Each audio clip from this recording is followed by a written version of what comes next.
You're a part of the resistance.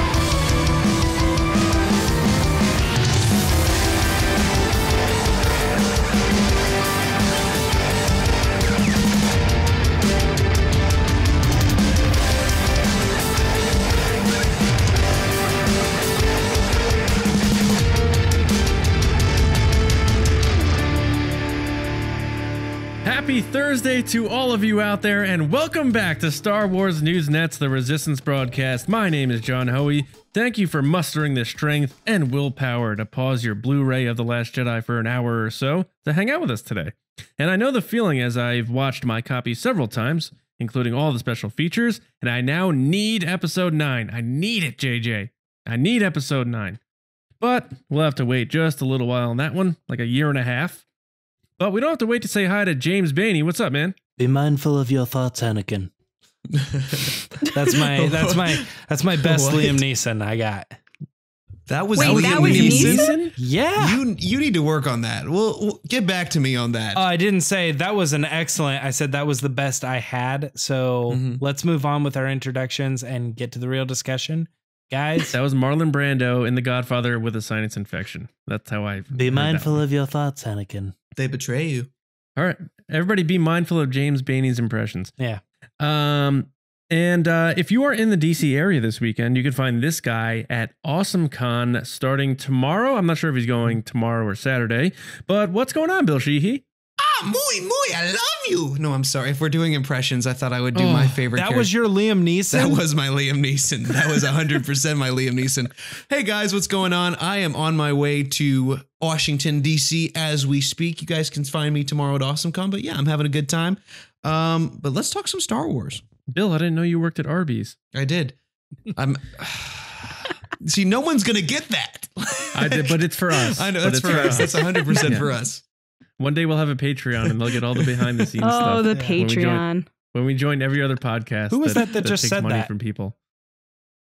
Yeah, I wonder who just said. Oh, somehow she didn't go running for the hills after being on Monday's show. She is back and she will be working AwesomeCon all weekend long. What's up, Lacey Gillerin?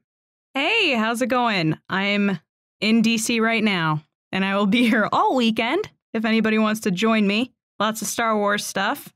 Hoping to see John Boyega again, seeing as we're friends now. That's true. You made him laugh, right? What? You made him laugh, right? I did. I think like twice. I think that's got to be a record. There you go. Look at you. You guys are best friends now. Out of all the people on this podcast who have made John Boyega laugh, you are the only one. Yeah. My sarcasm made him laugh. Yeah.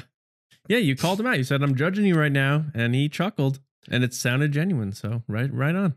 Because the question was about Godzilla and all these other kaiju. And I was like, he's obviously going to pick Godzilla. Why would he ever pick Mothra?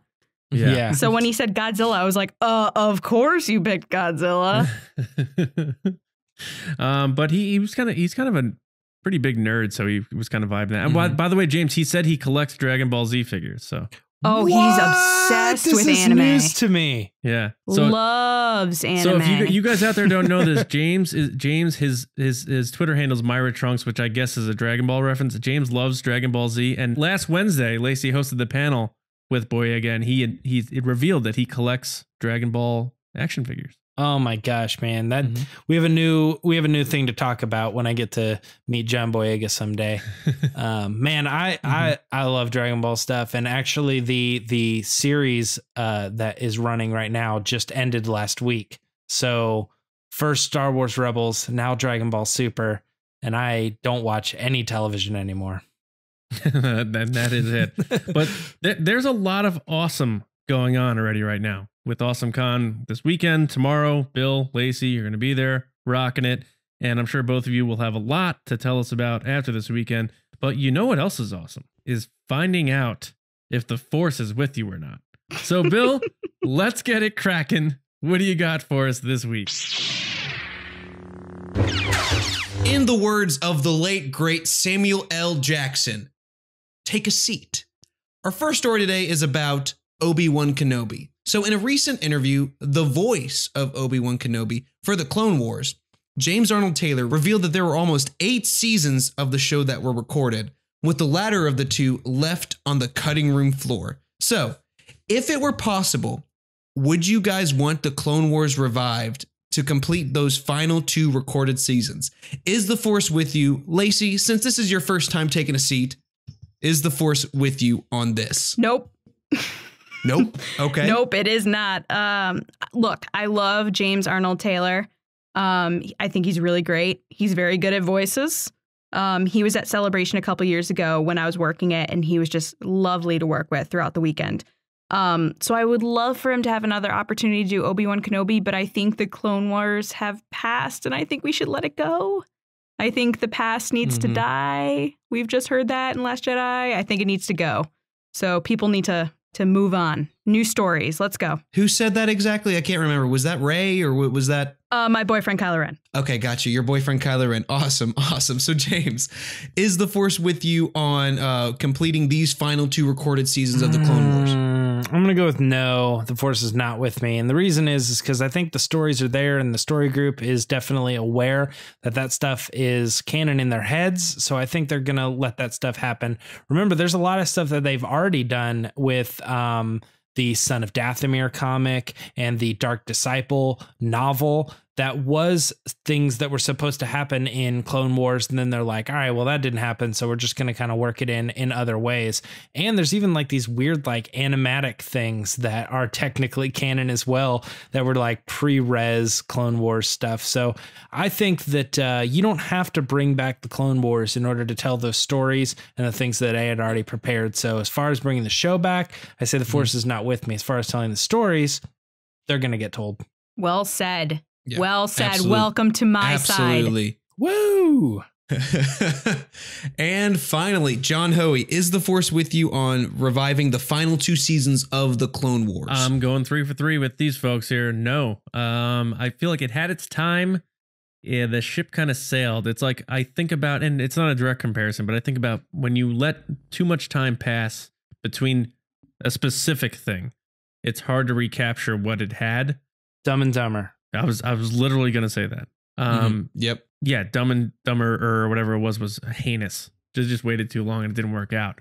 And the Clone Wars, I wasn't even that huge of a fan of Clone Wars. I know that's not a popular opinion these days, but like I did the whole like watch the essentials, and those are the ones I go back and watch again, like the Mortis arc and Darth Maul's stuff. And it's not a series I really go back and revisit. So with that said, I don't need 2 more seasons that were going to be tacked on, that kind of thing. Like the Saved by the Bell wedding stuff. Like I don't need to revisit those characters, man.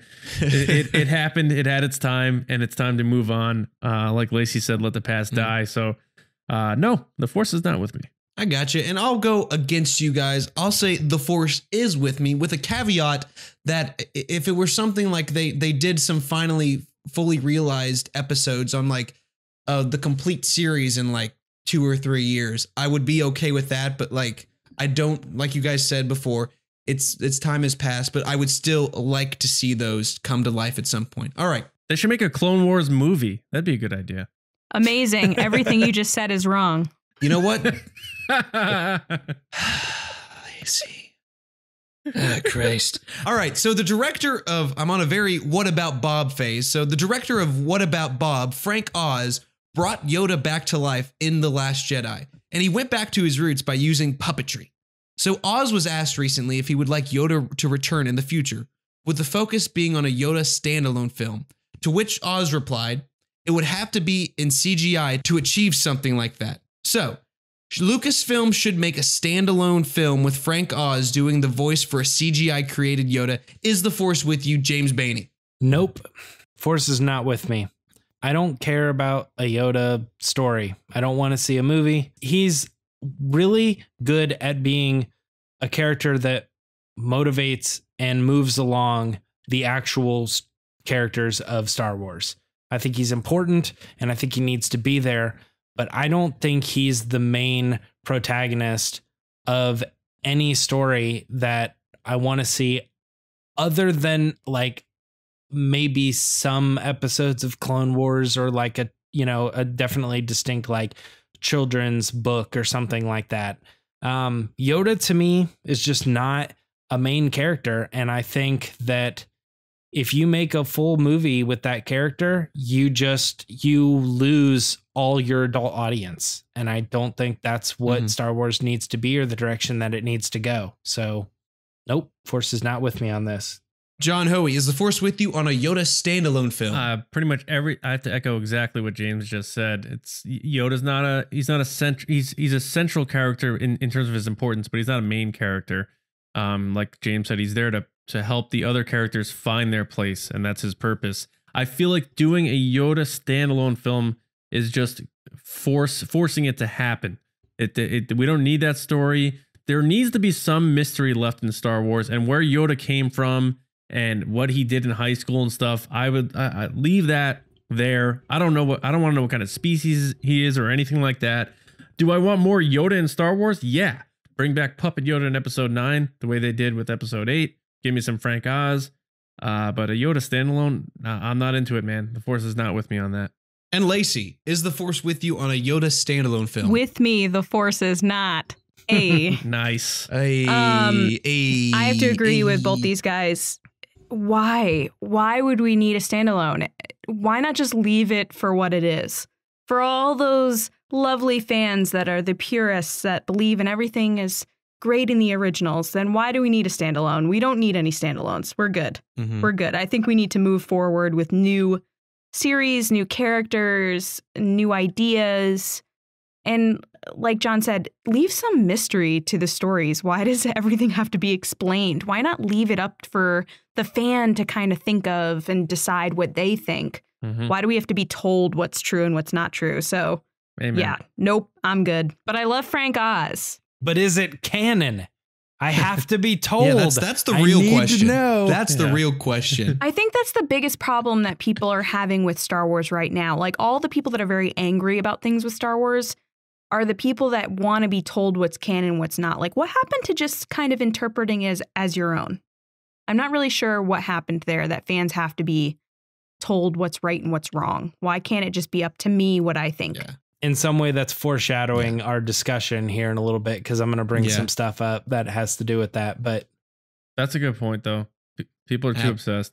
Yeah, I'll go ahead and say I'll agree with you guys. The Force is not with me on this. I don't think we need it, but I, like John said, I would appreciate like if they did an kind of old Republic-y movie where it like takes place 800 years ago and we see a younger Yoda or something like that. I'm not opposed to that at all, but I agree that I don't think we need a standalone. So the Force is not with me on that.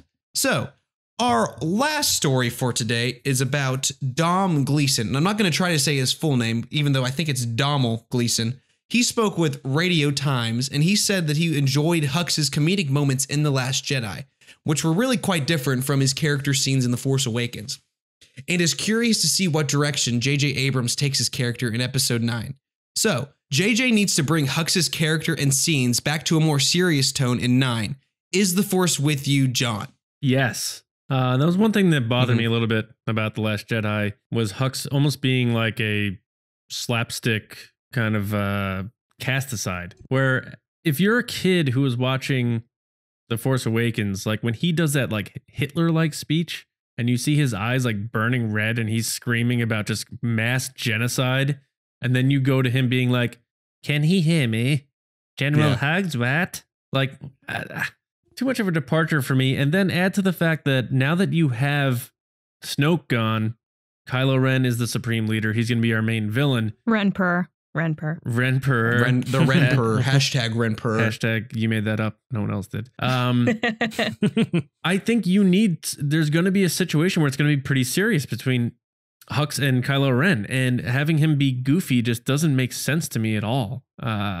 And even in like Return of the Jedi, when they made Han Solo a little goofier, that bothered me. So if you take a villain and do that, that doesn't work for me. Leave that to like Forces of Destiny or something. Like, I think Hux does need to go back to really intimidating you in a sense where he is such an angry and bitter and frustrated person that he wants to cause mass death. That's what I want General Hux to be. He can still be funny in a weird sort of way, but not too on the nose where it's like, Well, I think the new movies, everyone can kind of agree that role of Han Solo, the kind of quick-witted, comical guy isn't there. Yeah. Yeah. So I think they're trying out things with different characters and it's not working because It didn't work. it doesn't come across genuine. Absolutely. Yeah. So Bill, the Force is with me. It's time to bring him back to kind of how he was. Lacey, is the Force with you on this? So this is a tough one for me because I kind of liked the different moments. Specifically, the one that comes to mind is at the end of the movie when he's like, you know, we don't need to go down there. Don't you think you want to think this over to Kylo Ren? And Kylo Ren throws him against the wall. Like, I remember every time I saw the movie, which I saw it like 6 times in the theaters, I burst out laughing at that scene every single time. So, like, I genuinely liked that moment. The hugs thing at the beginning, not so much. I didn't really like that. I think that similarly to what John just said, there needs to be some type of character in the next film that is the genuine bad guy. That is the guy that's going to make you kind of be like, oh no, he's going to mess this up for everybody around him. And I don't think that we can depend on Kylo Ren to do that for himself. We've already seen that he's kind of a big softy. So the question is, like, are we going to see that from Hux? Do I want to see that from Hux? Right. Absolutely. I think you get a glimpse of it at the end of The Last Jedi when they do that slow push into Hux at the end when Kylo Ren's like kneeling on the ground. I would love to see him to take more of a bitterness, crazy role. I mean, you have all these theories that he's the guy commanding the army and like he's the kind of behind the scenes guy and not the figurehead like Snoke or Kylo Ren. So wouldn't it be really cool if he kind of did this like mutiny behind the scenes? That would be really cool for me. I think there is this opportunity. And I think you saw a glimpse of it too when Kylo Ren's laying on the ground, like knocked out, and he goes to grab for his gun. Yep. And Donald Gleason said he added that himself. So there is that want to have Hux be bad. Yeah. I didn't know that. That's awesome. Yeah, he did. That's awesome. Ryan let him keep that part in because he said it added to the character. So I agree with that. I think the hugs thing kind of bothered me. It really did. Now that you mention that was good humor right there. Him going for his blaster, Kylo Ren waking up and him going like, oh, nope, I'm not taking out my blaster. Don't worry. Like the subtle, like, oh, you're waking up. Oh, shit. I would love to see Hux become more of a bad guy in the next movie, because the question that we all have is who is the bad guy in the next one? Because everybody wants to default to Kylo, but I would argue that he's such a softie. There's no way he's going to be the bad guy. I'm sorry. I think he's going to try, but yeah, he's the bad guy. But we'll get into that another time. James Bainey, is the Force with you on Hux going back to a more serious tone in Episode 9? Wow, so much just got discussed. I'm like trying to trace back all my points. Okay, Hux, I think in The Force Awakens was a serious character, and then in Last Jedi they kind of gave him the comic relief, like you guys were saying, because there wasn't really anybody else to pull that off, because he kind of became the butt of the joke, because who else is going to be the butt of the joke? Snoke or Kylo Ren? Like, they weren't going to do that, so they had to toss it off on somebody else. And that was unfortunate. And now, okay, should he go back to that? Well, I almost kind of feel like it's too late. So like, then you just have this in the middle movie, like he's some weird character. And then in the later one, he's like serious again. I can't take him serious after what happened. You know, that's the same thing with trying to bring back Snoke. I don't think that works because we've already dealt with him. Anyway, the point being is that I think you guys are right, but I like disagree with every single one of the examples. So I absolutely think that Kylo Ren is the big bad of the next movie. And so do I. But I can't. Yeah. Well, no. Okay. But I'm going with Lacey. But like, okay. So the whole hugs thing, right? That's the humor that I thought worked, because that is Hux being serious and being like, doesn't have any like fun tendency to him at all, and that's bouncing off of Poe, who's talking over his head. And that's what made sense to me, is that Hux, this hardcore fighter, serious military man, wouldn't get that joke. Like, that would go over his head and he wouldn't even know what was going on, and that's what makes Poe so awesome. But then later in the movie, they started making him more and more like I said, the butt of the joke or the punchline. And some of that stuff to me is like him reaching for the gun and stuff. Like, I don't know. I just don't feel as threatened by him anymore, because I start to think he's And they're kind of trying to make this too, like in the novelization, they're kind of trying to lead him as he's more of the snotty adopted brat child that happens to also kind of run this whole business, but he's actually not the behind the scenes guy. James, are you trying to call him a redheaded stepchild? Yeah, maybe. I don't know. No, he's kind of like the Draco Malfoy. Like he's the bad guy that started off as a bad guy and then ultimately he's just like a pawn in the bigger game. Yeah, but you know what? I never felt like Draco was actually part of the butt of the joke. So to me, I felt like he had his place as being like, you know, it's funny. The guys in Black Series Rebel always kind of described Kylo Ren as like the school shooter, like the person that you should be afraid of because you're afraid of what he's going to do next. And I actually think that's a good role for Hux to be like, you're a brat, but you have power and I'm afraid of that power. So he could theoretically turn armies on people because he just gets so angry about something.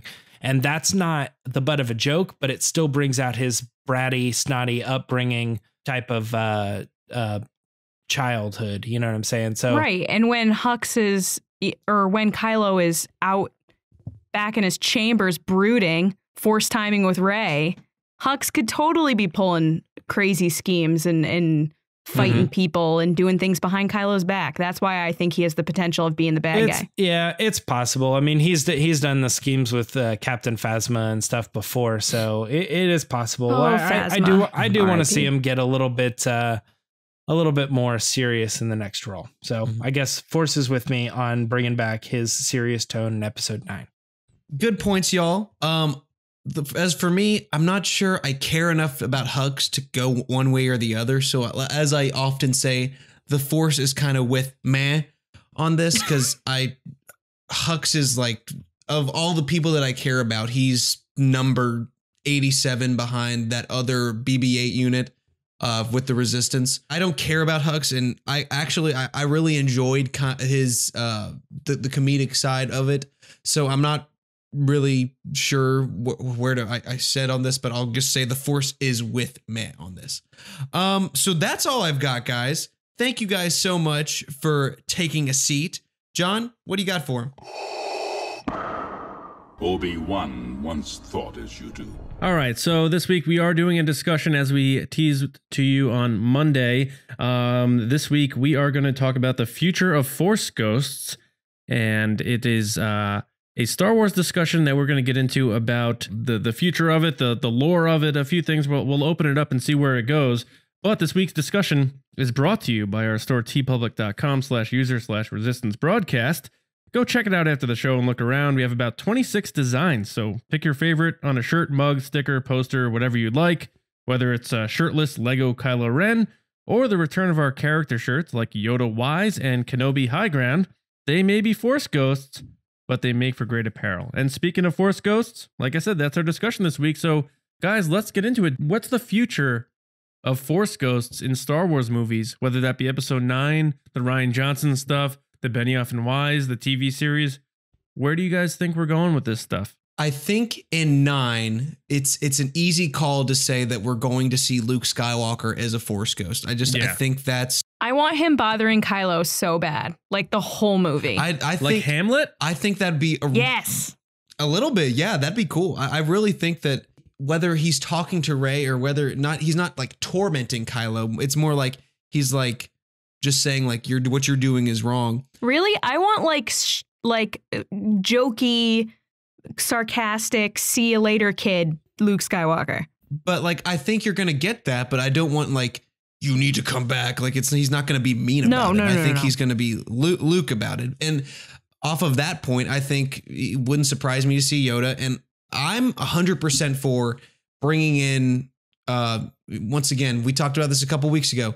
Anytime we can get Ewan McGregor back as Obi-Wan, I don't think it's distracting. I really don't. It doesn't bother me at all. That's tough for me. At all. I think there's an entire, like people my age, I don't know how old everybody who's listening. I'm 24 years old. My Obi-Wan Kenobi is Ewan McGregor. It's the same character that was that we see in the original trilogy. It's that we see him in the prequel trilogy. It's the same character. It's just a different actor playing it. My take on that though, Bill, is like continuity. Like, what would be the reason for Obi-Wan to show up as young Obi-Wan? No one who he shows up to would recognize him as a young. I'm not saying you could put a little makeup on him, maybe have his beard or make him gray. It doesn't bother me as much as it bothers some people. But nobody would know who he was, though. Like John said, no one would know who that is. I don't think so. Yeah. How? I don't think that's true. I think if they brought Obi-Wan back, they would have to go the Rogue One Tarkin route and bring back an Alec Guinness looking type of character, and it wouldn't look as jarring. Although it looked great, Tarkin in Rogue One. You put the hue of the Force Ghost over it. I think they'd be able to pull that off. Mm-hmm. The thing is that like you already have Hayden Christensen as Anakin, so like if you're already having him, why not have Obi-Wan Kenobi? Because Obi-Wan's been old Force Ghost Obi-Wan Kenobi. The cosmic force is a wonderful thing. Yeah, there's not a lot of talk about the cosmic force in the lore, but I think there is enough here to say that when one of the reasons that people look the way they look is specified, and that they really went in deep to explain why Hayden looks the way that he does at the end of Return of the Jedi, or I should say Anakin, and he looks like Hayden there, because they wanted to explain that you come back looking a certain way.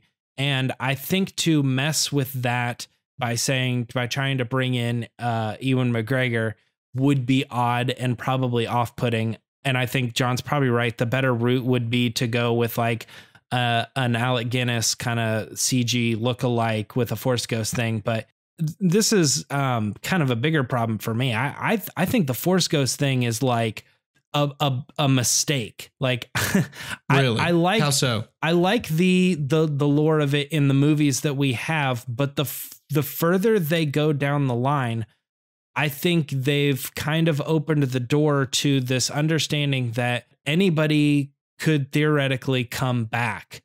And we're not always going to have those actors around. We're not going to have Mark Hamill. We're not going to have, we don't have Alec Guinness. We don't have Sebastian Shaw. Right. We will always have Yoda, but it's like, at what extent do we just say, well, these characters, these Force Ghosts aren't going to show up to these characters. And then the lore says, why not? Yeah. And like, James, why aren't they showing up? But why do they need to? That's my question. Is like, what bigger purpose are they serving? So Yoda served a purpose in Last Jedi, and then Obi-Wan and Yoda and Luke having their conversation in the original trilogy had a point. Yeah, and you don't think Yoda could still serve a purpose, being a mentor for Jedi for future generations? Yeah, forever on. I don't know. What's the point though? Because they didn't know him. So like Yoda appears to Luke because he trained Luke. Now, if Yoda was to appear to Rey, she'd be like, "The F is this? Like, who is this guy?" He appeared to Ezra. Well, if we're going to be honest with ourselves, the reason why Yoda came back is fan service, and I loved every minute of it. But it was fan service that served the story. Yes, it was good fan service. So like he trained Luke, so it made sense. Yes. And then Obi-Wan appeared to Luke because he brought Luke on the journey. Right. So why would Obi-Wan or Anakin or because you're starting the Jedi over with basically yourself in these books. It's good to have people who are actually Jedi say, or having a small conversation. I'm not saying like it's just all like Rey talking to all these people. It's like just a little nod that like these Jedi are here and they can help you. Don't they have better things to do though? No. Like, don't they have like things to do and like Forced Ghosts? They're dead. What are they going to do? Like Shuffleboard. What do Force Ghosts do in their free time? You don't think they all hang out together? Yeah. Well, yeah, exactly. So why not just hang out with the living then? That big cantina in the sky, man. They're like, here's this girl that always cries, and then here's this guy that's super broody. Like, these guys are lost. I guarantee that's what they say. They're like, oh, this is a lost cause. And then they just go and pop open a couple beers. So one thing is you say, what did Force Ghosts do in their off time? And in the Clone Wars, when Qui-Gon was talking to Yoda, he says he lives in a place where there is no future or past. And in the that's boring. From a certain point of view, he also seems to allude to the fact that every time he appears before Obi-Wan, he sees him as the same person in the exact same moment as the general from the Clone Wars, and now this old man in the desert. It's all the same person. He doesn't see it as time. He sees it as one being that is just kind of like living in this existence, and all of his future and past is one thing. He doesn't see it as future and past. So then it starts to raise the question of, then why can't these characters help out future generations? And Lacey, I think you're saying that it's because they had a personal relationship with certain people, but then later down the line they won't. But I feel like they've kind of squashed that too by Yoda showing up with other Jedi, and Yoda being kind of a person who's like, everyone's trained under Yoda, right? It wasn't really like, he didn't really train Obi-Wan, the Jedi master who instructed me. Everybody was trained under, they even say Count Dooku was his apprentice, but then they call that away pretty quickly by saying, yeah, but Jedi or Yoda's trained everyone. Yeah, well, so there's also a couple ways to look at this. It's like Lucasfilm probably saying, like, what can we pull off here? We can definitely bring Yoda back. It'll work. People will love it. Frank Oz, get the puppet, do that. Yes. So from a like production standpoint, outside of story, it makes sense. And then they're probably like, man, do we want to bring Hayden back and like resurrect Darth Vader? Everyone was so sure at Celebration that Hayden was coming back, and I was like, yeah, okay. And they toyed around with that. They toyed around with that idea in the concept art in The Force Awakens too. And this is my biggest thing with this discussion is I want to ask you guys what you think about it, because this like torments me, like, because I don't want Anakin to come back as a Force ghost, because I felt like the bookend of Darth Vader was so perfect in Return of the Jedi. Any good that would come out of him showing up again will do a disservice to the end of his story to me. Not only that, what kind of advice would he give? He'd be like, yo, I did everything wrong, so don't do that. Yeah, right. What if he came to Kylo and told, like, at some point and was like, hey man, what you're doing is wrong. Bill, that sounds great up until you realize that why didn't he do it earlier? Yeah, like, why now? I think this is the problem with Force Ghosts, is that we've set up this thing where they live in the ether and they don't see time or anything. So when they show up, it doesn't really match up with what we understand. Right. So there's no reason. It's not like he was off on a mission and now that he's back, he's like, oh man, you messed everything up and I need to talk to you. It's not about that. He could have talked to him at any point. He could have, like, why aren't they just hanging around like a haunted house? We know that they could, we know, like, just based on like where they've showed up in the movies, they come at integral moments that in the story. You're talking about like Kylo, though, who's been groomed and ditched by his own parents and then almost murdered, and you don't think Anakin would be like, yo, things have been really bad for you. So just giving you a heads up, you might want to tone it down. Like, yeah, exactly. You're going to end up burned on a pyre. I'm going to kind of squash my own point here, but I do know that from a certain point of view, Qui-Gon says he appears before Obi-Wan because Obi-Wan asks. And so he comes in that sense. Okay. But in The Force Awakens, Kylo asks for grandfather to show him the way. Oh, okay. Right. So that's the thing is then, Get it okay, together, I was going to say, Jay. so you would think, listen here though, you would think that would mean that Anakin would have shown up a long time ago. But then again, to squash my own point, he's asking for Darth Vader. He's not asking for Anakin. That would have been my take. He said grandfather though. He didn't say Darth Vader.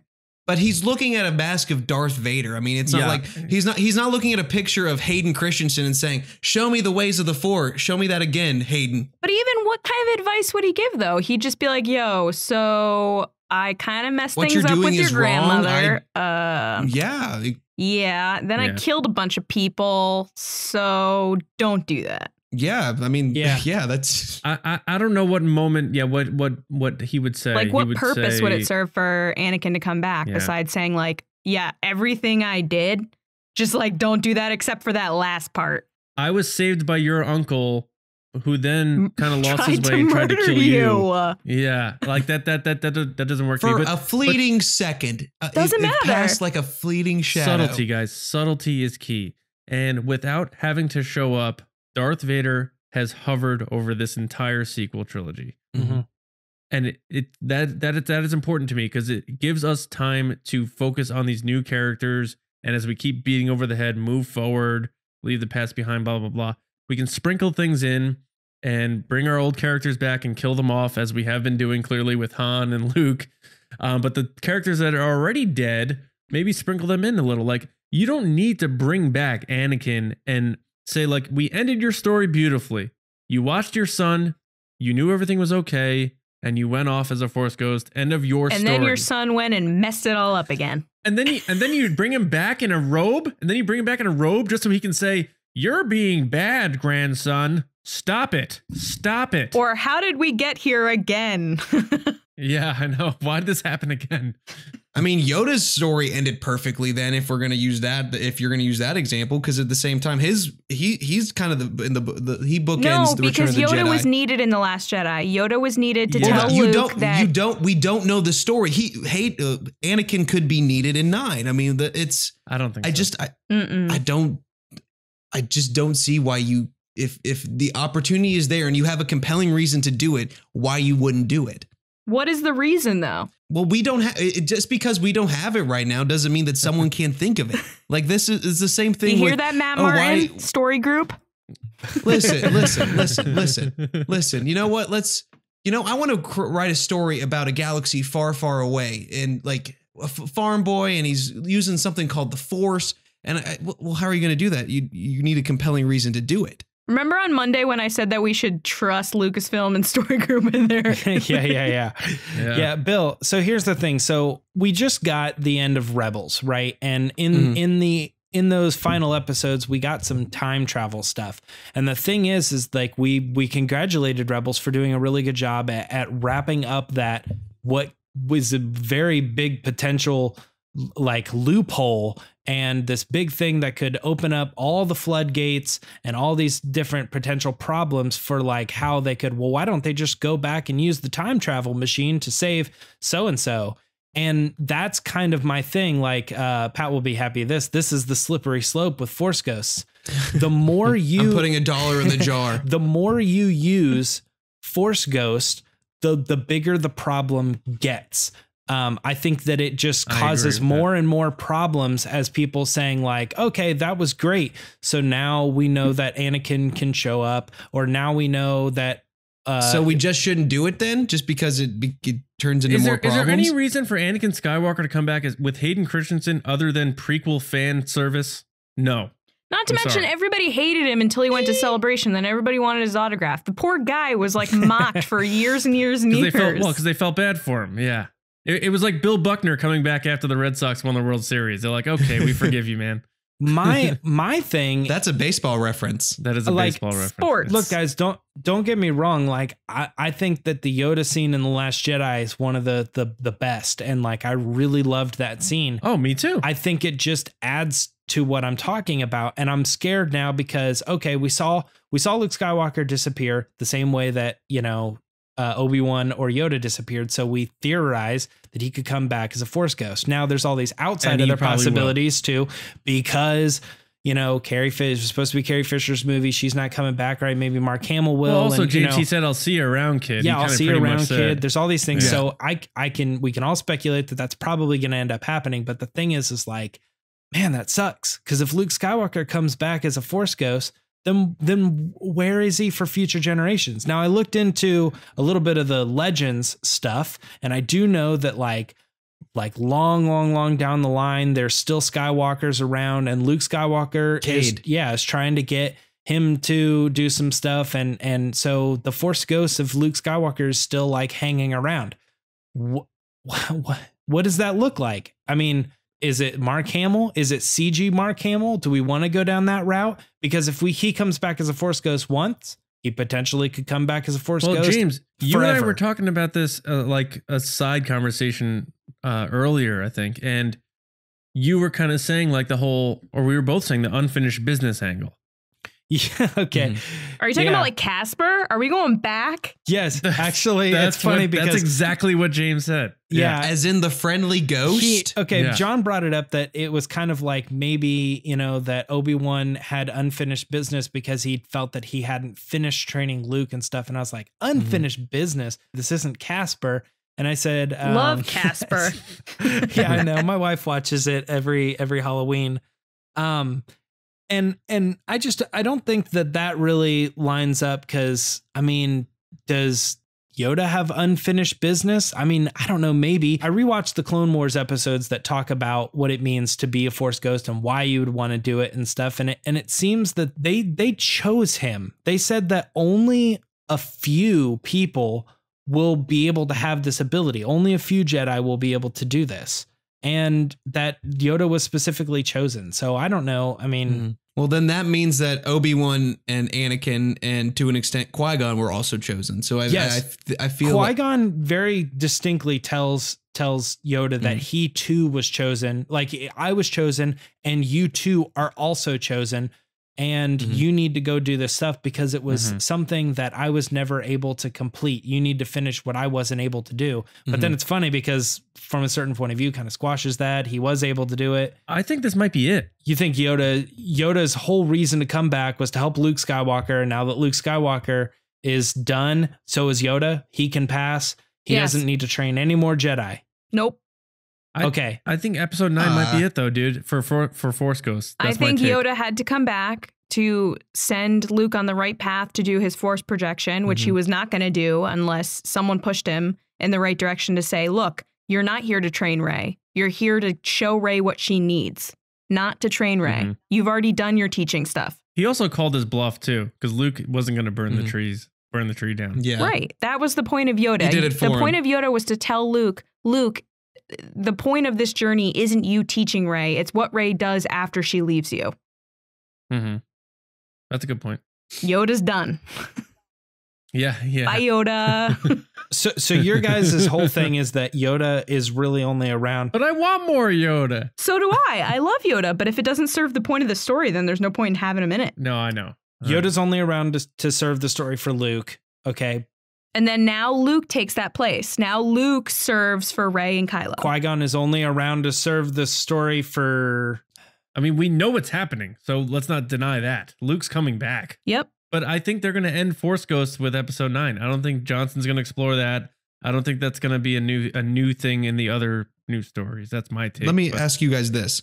So what if we don't get a Force Ghost? Instead, in like 9, when Rey's meditating or something, we hear, like, kind of like in The Force Awakens where we heard Ewan say, these are your first steps. Like, what if like it's full, like, kind of meditative, like hearing the history of the Jedi, hearing people talk to her like that? Would you be down for that? The only way I would want something like that to happen, and I don't think this is going to happen, but is if I was just I'm just saying, if she was in some sort of world between worlds thing where like they're not.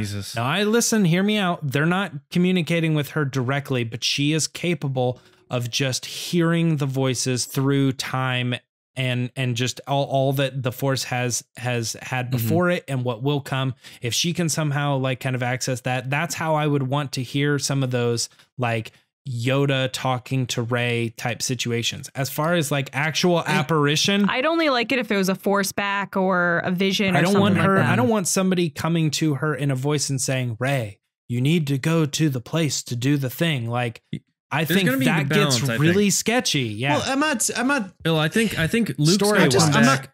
I think Luke's going to be the only one that comes back, and I think he's going to visit Rey once, and he's going to visit Kylo Ren once, and I think there's going to be 2 different conversations.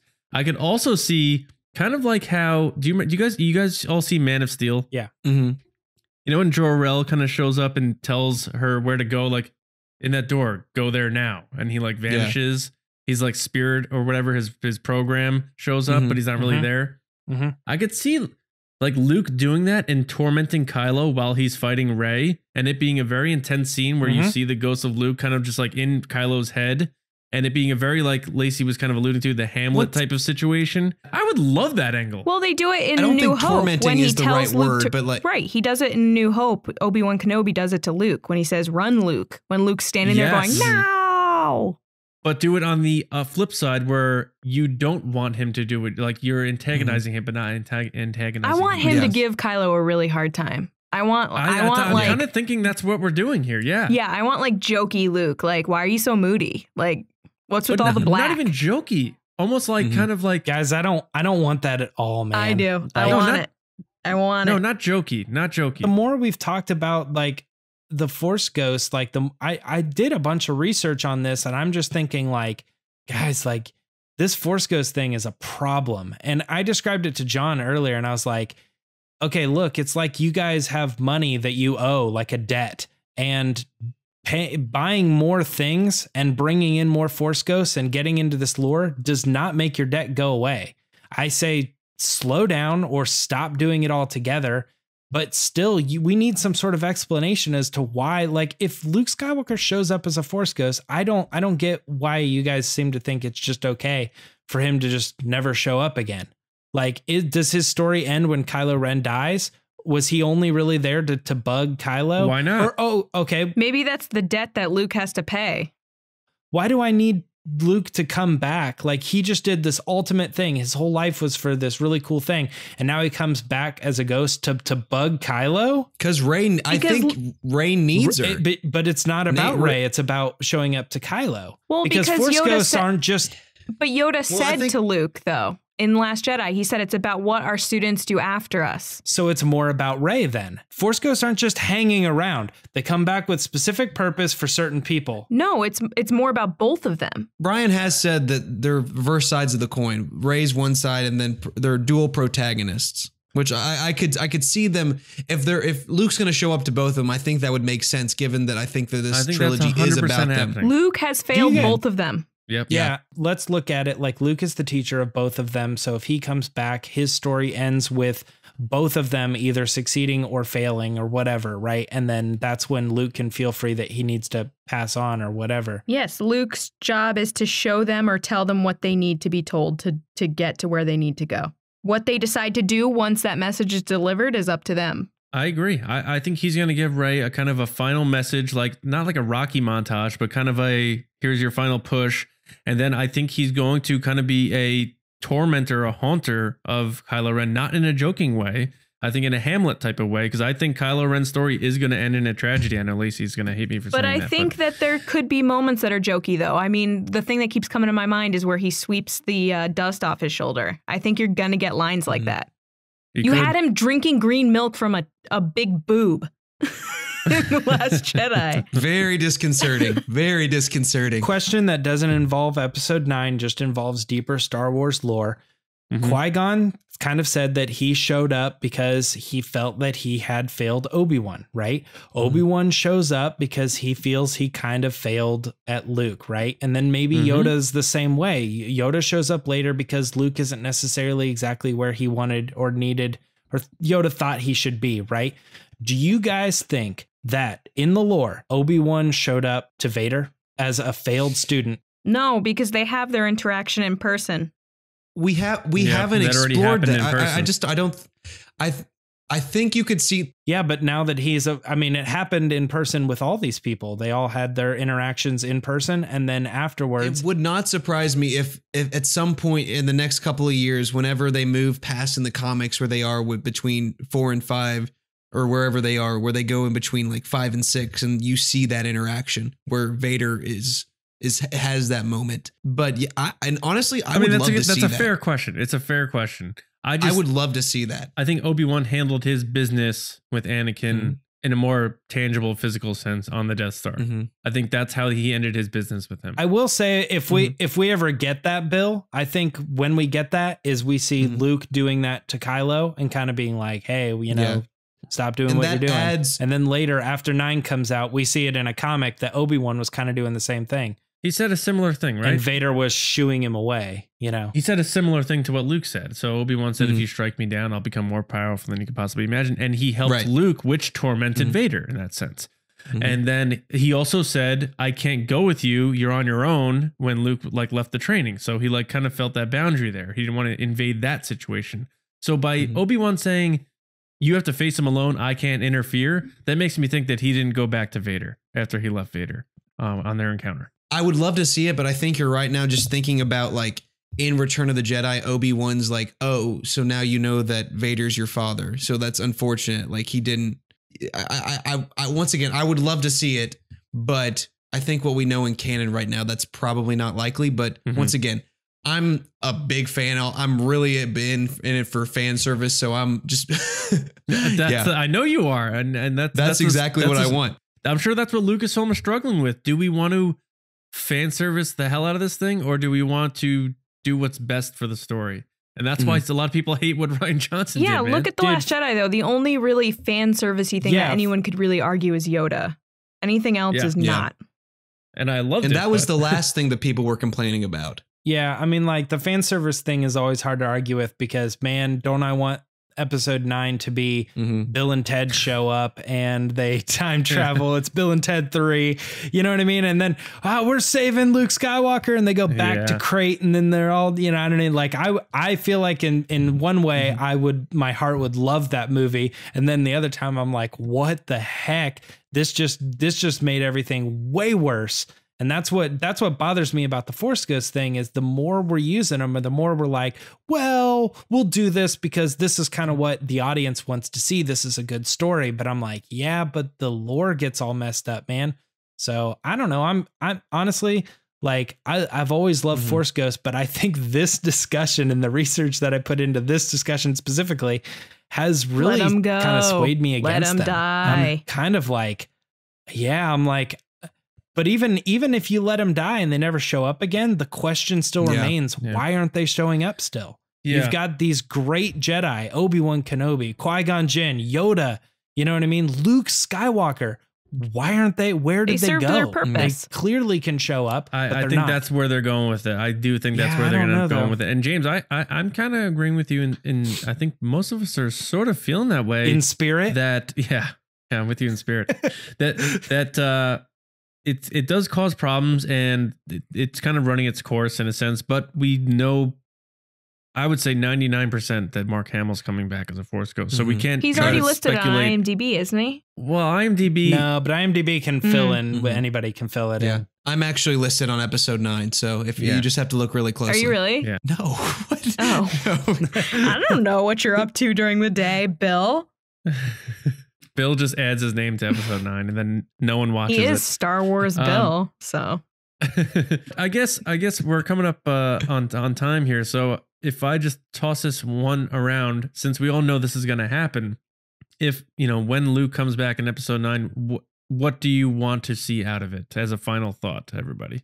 For me personally, I would like to see Luke show up and do almost a similar scene to what Yoda did in the last movie. It's one scene, and he basically says whatever it is that Rey needs to hear to do what she needs to do one last time. And this solidifies his coming clear on, you came to me, I was supposed to train you, I didn't do it. And that's my fault, but this is your story now. Move forward. As far as the Kylo stuff, you didn't sell me, guys. I don't want to see it. I don't want him to be like trying to beg him to come back, which he's not going to do. We already squashed that in The Last Jedi. There's no saving him. I don't think Luke showing up and being like, "What are you doing, kid? Why are you still angry?" Like, that's comedic. Like, in the sense that we were talking about Hux earlier. Like, I don't want it. I agree. I don't want it. Get rid of it. In terms of how I think that Luke is going to be in 9, I agree with pretty much everything James says. I think that he's going to be everything he should have been in 8, and he's going to acknowledge that, and I think he'll apologize at some point just for not being there, because that the line that really kind of resonates with me when we're talking about this, or what I want in 9 with Luke's Force Ghost, is I can't be what she needs me to be. Now he can atone for that. Now he can really kind of be there. She's the future of the Jedi. Send her on the right path and do whatever she needs to do, like you said. So yeah, that's kind of what my thoughts lie on it. I disagree with all of you. Which is good. Yeah, we like it. I think it's pretty straightforward in The Last Jedi with Yoda's conversation with Luke, in that Rey doesn't need Luke. She made that clear in the movie. She offered him the lightsaber and said, "I need your help." And he turned her down. And she said, "Well, you're not our last hope. Ben is." And she left. And Yoda tells Luke, that's a good point. She doesn't need your help. She has all the tools that she needs. You just needed to steer her in the right direction. And she took all the Jedi books, so she doesn't need Luke. She's got the books. They're in the Falcon. Well, obviously, I don't think she would have survived on Crate, or the Resistance would have survived if it wasn't for Luke. So, I mean, in that sense, at the end of the day, I still think he was his purpose. The final hope. It wasn't about her, though. It was about Kylo. Mhm. It wasn't about him saving Rey. It was about him distracting Kylo to show him failure. And that's what Yoda says. It says, like, often the best lesson we can learn is failure. He's showing Kylo that you have failed. You have failed to fulfill what you want to do, which is to destroy everything that you care about or once cared about and ruin the Resistance. And he did neither of those things. By him fighting Luke, all he did was make Luke a Force ghost that would come back and haunt him. He failed. That is the ultimate lesson that Yoda had said to him, is that failure is the best lesson. Rey doesn't need Luke. She proved that when she was on the island watching him drink milk from a boob. She doesn't need him. She could do it on her own. And when she's talking to Leia, she says, how are we ever going to make this work? And Leia says, we have everything we need right here.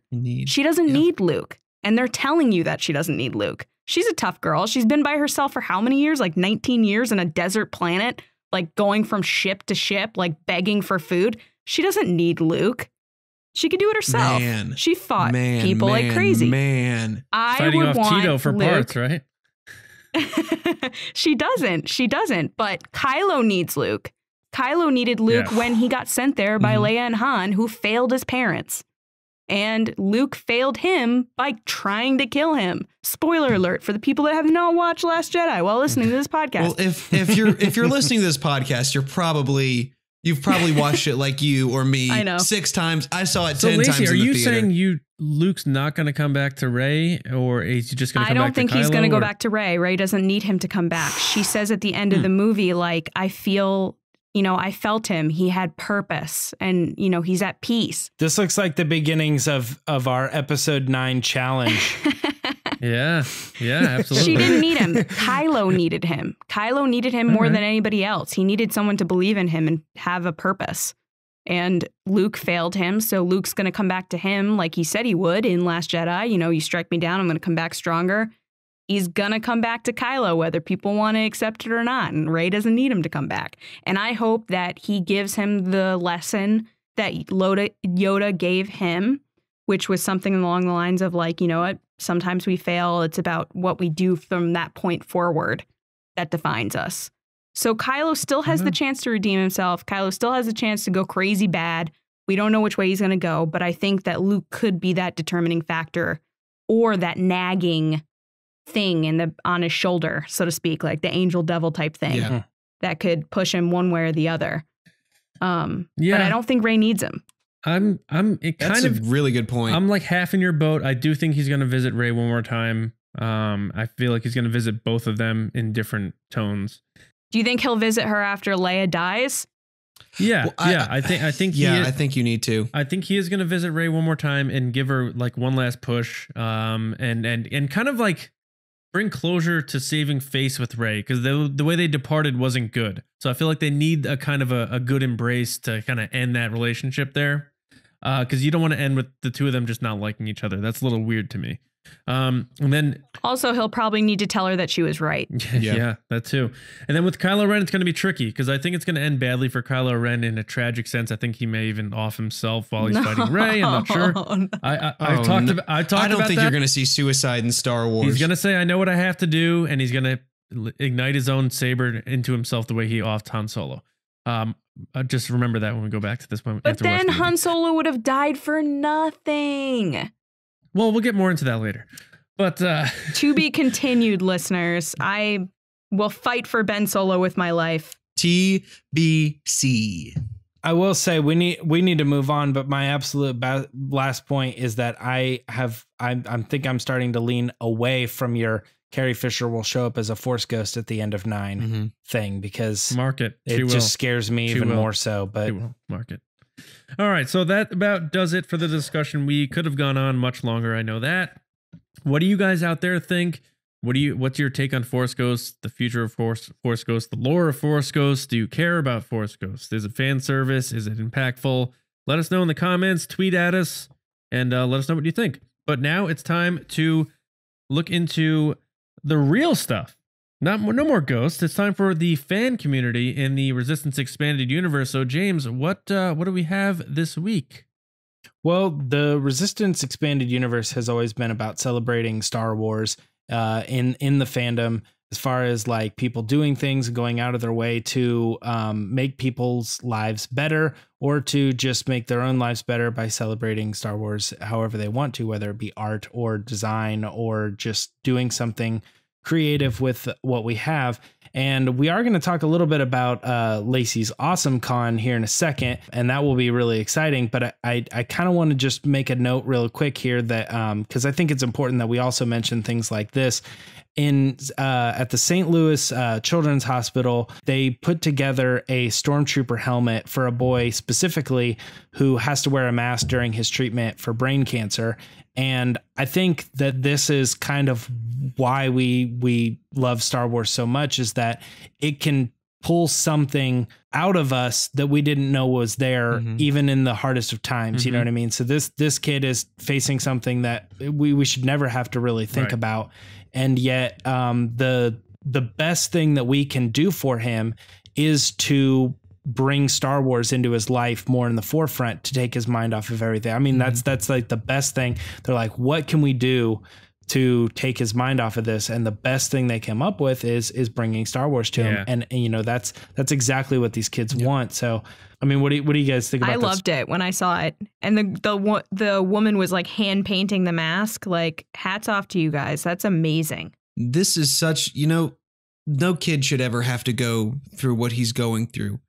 And the fact that something like Star Wars can bring him happiness in this time that we can't even fathom it warms my heart that they're able to give some like this kind of happiness to him. And I can't give enough props to the artists that did this, to the people at the hospital, to the stormtroopers that showed up. This is the best part of fandom to me. This is the best part of Star Wars. And don't forget, aside from just taking the kid's mind off it or making them think about other things, it gives these kids hope, because, they're naive kids. They don't know what finality is and stuff like that. And they even said this helmet will give you all the fight and all the might you need for this. And, he probably believes that. And that's wonderful.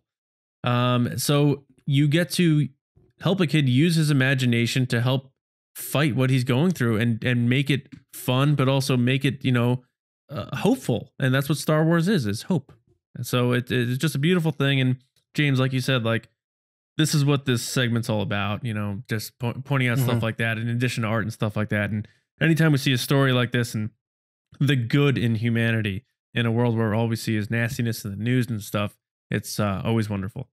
And to go with that too, community as well. Yeah, we have Awesome Con coming up, and this is a good opportunity for everybody who cherishes Star Wars in any small means to, dress up and come and be with their friends and meet new people who also have that shared interest. Lacey, you're actually putting on Awesome Con for Washington D.C.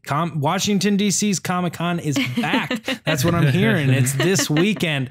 So tell us a little bit about Awesome Con, so that if our listeners don't know about it and they can make it, that you've got time. Stop the podcast now, buy your tickets, get over there. Absolutely. So Awesome Con is in Washington, D.C., our nation's capital.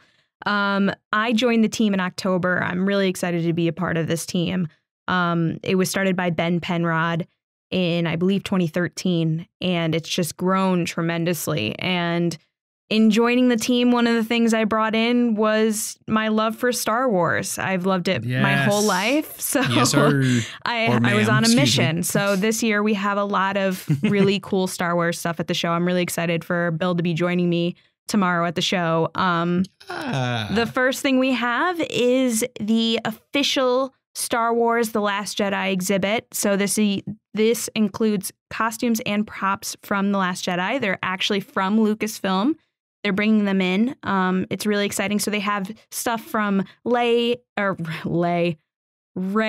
Luke's costumes to props like Kylo Ren's lightsaber and a porg. You can find that in the backlot section, which is the fan group prop area at booth 339. We're also bringing in the team behind fan favorite droid BB-8. So we have Matt Denton, who's the electronics design and development supervisor, and Josh Lee, who is the senior animatronic designer. And they'll be at the show on Saturday, March 31st, to meet with fans for autographing, as well as taking pictures with BB-8, as well as a panel, which is BB-8 and the Future of Droids on Saturday at 3:15. Like I said, you can also meet BB-8 all weekend long. This is the actual BB-8 from the movie. He'll be rolling in all weekend long. See what I did there? Friday, Saturday, and Sunday. You could check our websites for times to meet and greet. Those are completely free. They're there for you guys to have a good time and to get to meet him. He doesn't do autographs. Surprisingly, I've gotten a lot of questions about that. He does not do autographs. But Does he will burn autograph paper with his lighter? Yeah, can I get like a little cigarette burn on my arm from him? I wish, but he does do photo ops, so you can get a picture with him, which is really cool. So as you guys probably know, we do have several Star Wars guests appearing at the show, including John Boyega, Jonas, I believe that's how you pronounce his name. I apologize if it's not, who plays Chewbacca in The Last Jedi, as well as Solo, A Star Wars Story. He also did a little bit of Chewie in The Force Awakens. We also have Jeremy Bulloch, who's Boba Fett, and we also have a ton of panels at the show, including Redemption in Star Wars Multimedia Storytelling Empire, Rampant Speculation in a Galaxy Far, Far Away, as well as BB-8 and the Future of Droids, and Jeremy Bulloch's panel and stuff like that. And of course, last but not least, we do have Star Wars fan groups on site, including the Mandalorian Mercs, the 501st, the Rebel Legion, the Saber Guild, and the Droid Builders. So there's a ton of Star Wars stuff to do at AwesomeCon, so I hope to see you guys there. Tickets are still available at awesomecon.com. It's like Wayne's World, where they're like, the shitty Beatles are playing tonight. It's like, oh, how are they? Oh, they're pretty shitty. It's like, oh, it's just not a clever name then. And it's like, this sounds awesome. This sounds like an awesome con. So it's not a clever name. It's right on point. It's funny. You don't realize how much you say it until you work for a show that's called AwesomeCon. Well, that's all we got for Resistance Expanded Universe. Let's take this thing home, guys. All right. Yeah. And thank you, James. AwesomeCon sounds like it's going to be loaded with Star Wars goodness. So, Bill, cover as much of it as you can, because Lacey's going to be working this thing. You're just going to be there fanning out, but you better cover this thing for the podcast, buddy. I'm so ready. Yeah, I know you are. And hopefully we hear from both of you when you're back on about the whole experience, so our listeners out there can experience it with you if they're not able to make it to DC. And speaking of all of you out there, thank you for joining the Resistance. We are growing fast, and it's thanks to all of you, so please keep spreading the word about our show to your friends or coworkers, and really anyone you know that loves Star Wars as much as you do. Make sure you're subscribed. If you're not subscribed yet and you listen every week, what's the matter with you? Subscribe. It's easy. It's free. Subscribe on iTunes, SoundCloud, or YouTube. And please take 5 seconds to rate us 5 stars on iTunes, like our videos, and comment on our YouTube videos. As always, be sure to check in daily on our website, StarWarsNewsNet.com, for all of your Star Wars news and information. James, where can people find you out there? Well, you can always find me on Twitter and Instagram at Myra Trunks. But you're mostly probably going to find me this week just refreshing the page over and over and over again to see if some sort of Solo full trailer has been announced, because I know that's coming and I'm just getting really excited for it. Yeah, it's at any point now, we're going to hear something about that coming. I'm thinking maybe GMA, Good Morning America, who knows. Lacey, where are you at on the interwebs? Where can people find you, besides obviously at AwesomeCon starting tomorrow? People can find me at AwesomeCon all weekend long, as well as at AwesomeCon's Twitter page at AwesomeCon and Instagram at AwesomeCons with an S. But me, Lacey, as a person, you can find me on Twitter at Lacey Gilleran. So that's LACEYGILLERAN. Awesome. And thanks for not running away after Monday's show. We appreciate that you came back again. Someone's got to be here to defend Ben Solo, because you guys aren't doing it. You're not wrong. Oh. You're not wrong. You're not wrong. Now, here's another guy who's going to be at AwesomeCon. I'm not sure if he defends Ben Solo or not, but he keeps his shirt on most of the time. Bill, where can people find you? You guys can find me on Twitter at Star Wars Bill. That's BILL. You can find me at AwesomeCon this weekend with chilling out with Lacey, going to panels, doing all that. We're gonna have so much fun together. I regret everything. You can find me writing for the site from time to time. Guys, thank you so much for listening. Right on. Have so much fun, guys. And you could find me on Twitter at Johnny Hoey and writing and editing at StarWarsNewsNet.com. And now that my basement is finished, I'll be putting up my Star Wars theatrical posters framed everywhere to my wife's agreement, right? Round 3 of the Star Wars March Madness tournament ends today with our matchup between Kylo Ren and Chewbacca. So be sure to go vote now to decide who moves on in the coolest character tournament. And we will be back right here with you on Monday morning to launch round 4, the final 4 of the hashtag Star Wars March Madness tournament with an all new episode. So like I said, make sure you are subscribed and ready for our next transmission right here on the Resistance broadcast.